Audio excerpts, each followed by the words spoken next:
karaa foddaa TV tamsaasa OBS kan hordoftan teessanii kallattii hundaarraan ayyaana qilleetiin baganaaf geessanii. Kaan lubbuun hin jiru guyyaan isaa geenyaan obbaafatee du'e, kaan immoo jiru kanarran argine kiyyoo keessa bu'e. Galata Waaqayyoo isa saasa keenyaan kadhaanuuf dhaga'ee mootii hin shaaramne Rabbi tokkichatu guyyaarraan nu ga'e. Ergaa xiqqoon qabaa waan daqiiqaa lamaa yoo baay'ate 3 tokkummaa shaakalluu dhaamsa jedhu qabdi walaloon koo gadi.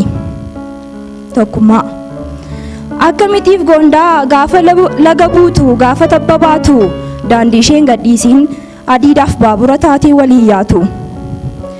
Gondaa qaamaan xiqqoo kan humna ishee olii tokkummaatiin dhaabdu tuuta tuutaan baatee tuuta tuutaan nyaatee bishaan faa waraabdu. Leencaa fi qeerreensaa bineensa gurguddaa ciniintee utaalchistu namas ta'u hidditee fayyaa maraachitee kan of wallaalchistu.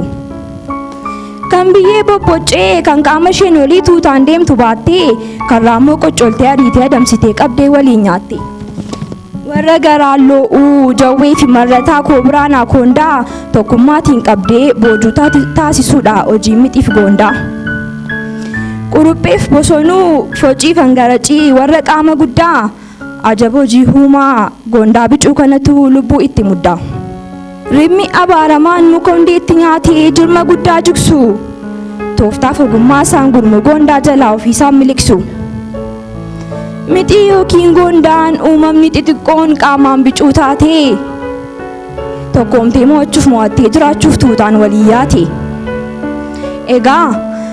Egaa dubbiin galchaa qabaa baay'ee isaa dubbanneef fe'achuu hin dandeenyu.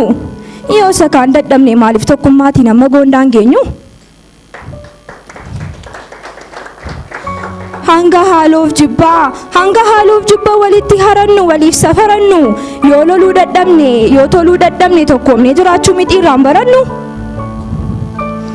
Hanga yoomiit firaa boo'icha isa tokko gammannee kolfinaa hanga yoomiit qomoo madaa walii keenyaa bal'isuuf orfinaa.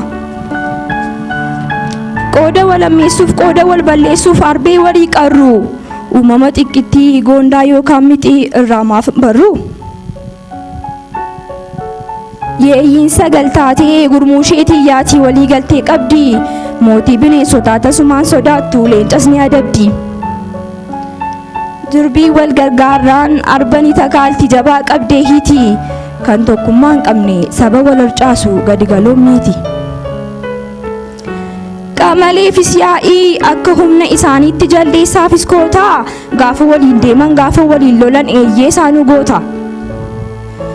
Tokkummaa uumanii waliin nyaachuun gondaa waliin kaachuu yeeyyii fakkeenyan godhannu maafirraan barannu ni caallaan bineeyyi. Eeyyee erga nama taanii nama waliif haadu nama waliif yaadu tokkummaan jiraachuun tokkoomanii mo'uun formulaan barbaadu. Egaa yaa saba koo egaa yaa lammii koo qomee koo qomoo koo inni bahaaf lixaa inni kaabaaf kibbaa guddaa koo oromoo koo tokkummaa qabaannaan qe'ee ormaa deemtee ormaan kabajamtaa yoo wal harcaaste immoo qe'ee makee irratti ormaan kabalamta. Utuu hayyuun jiruutuu beekaa qabnu kan ormaafuu ga'u waan ofii dhiisanii tokkummaa balfanii jiraachuun hin ta'u. Oromoon koo durii gaafa sirna gadaa sannuuf kalaqanii Dimookiraasii irraa muuxannoo fudhachuu giriikiin naqanii. Lakkii Oromoon koo kajeellaas hin deemne mana ormaa dhaqee sirna gadaasaayuu dimookiraasii dursee addunyaaf kalaqe. Abbaa qaroominaa saba guddaa taanii hanga wal takaallu kaansarii tokkummaa dhukkuba tokkummaa maaliif hin awwaallu? Tokkummaa dhabuu keenyaan waan akka qaroomaan duuba namaa taanee beekumsaanis deegnee maqaa namni moggaasee ormittiin nu waamuuf obaachuutiif eegne. Yoo nu waaman malee beekumsaaf nagaatiin karaa gootummaatiin tasan namatan dhabummaaf sodaatiin karaa doofummaatiin. Faffaca'uu keenya ilaalanii utuu irra keenya irra callaa facaasanii qotanii nyaatanii harkaan daaraa harree qooda nu eebbisan maqaa nuuf laatanii. Nutu karrabanee diina ol seensisee maal nu godhe ormi tokkummaa dhabeetu kan bokkisuu qabu mamarrate kormi. ilaa utuu inni tokko isa tokko ajajuu yoo hin cufanne ulaa mana keenya caalaa iccitii keenyatu afaan banaa bula. Jaalala tuttufnee qooda jibbarraamnee dhangaa ammeenyaa soorannu jaalaluma nyaannee jaaluma dhugnee waliin haa jiraannu. Egaa yaa Oromoo, egaa yaa saba koo erga ani qabu tokkummaa qabaannaan gonfoon kabaja kee suphee miti hin jabu. Humni durii suni akka nuuf deebi'u ofiin buluun keenya kaleessarraa barree tokkummaan jiraannee boruuf wal dandeenya. Haati dhaamsi kanaa maqaa koo yoo feetan naan jedhaa qabeenya. Galatooma.